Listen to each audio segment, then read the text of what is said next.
Welcome to another episode of Diary of a Wannabe Comedian with me, Belle, a wannabe comedian. So I went to see Alto Nights, I think that's what it's called, yesterday. And it was good. It was a good film. It stars Robert De Niro and it's a mafia movie. I always love a mafia movie. I've always been,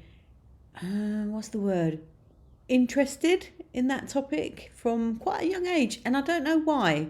I probably saw, it was probably from Rocky or something like that.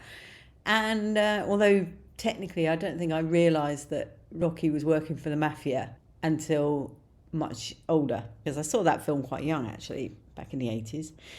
Anyway, I went to see it and Robert De Niro was absolute class as always. I mean, he's just brilliant, isn't he?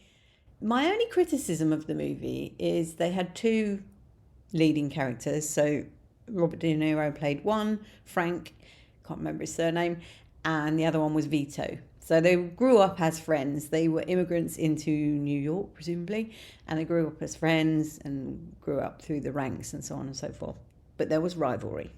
But that's irrelevant to the point I'm going to make. The point I'm going to make is the makeup was really good, but they made the two characters exactly the same person. So for the first part of the show, I was like, is that Robert De Niro or is that the other guy? I just couldn't work out who was who because they were exactly the same actor. At least that's how they'd been made up. So that's my only criticism, really. But it's a good film and worth seeing, and not as long as the last movie I went to see with him in, which was like over 3 hours. I can't remember what that one was called now. That's some time ago. I was sort of expecting it to be like that, but it wasn't. It was good. On to some equity news.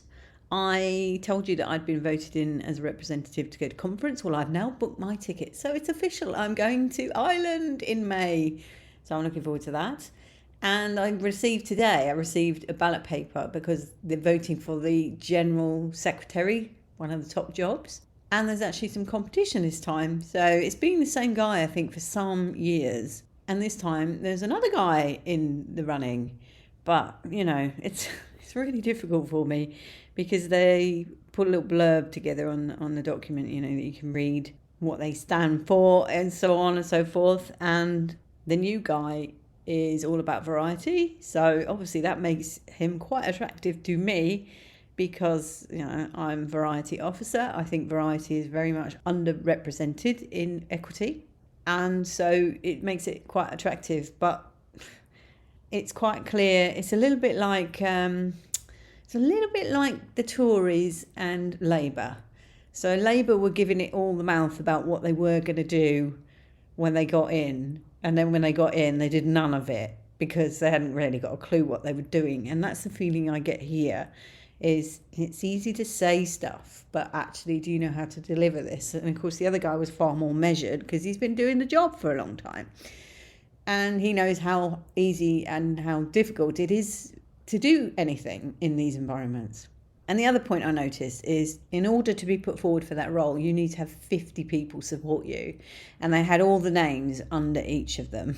And the first guy, who is pro-variety, I didn't really recognise any of the names as being anybody particularly big. The other guy who's in there already, he was all the, you know, top actors, big names that you've heard of. And it's like, you know, is this a fair ballot? I'm just not sure, because you're going to look at it and go, oh yeah, so-and-so, yeah, they support him. Well, I'm going to support him then, you know.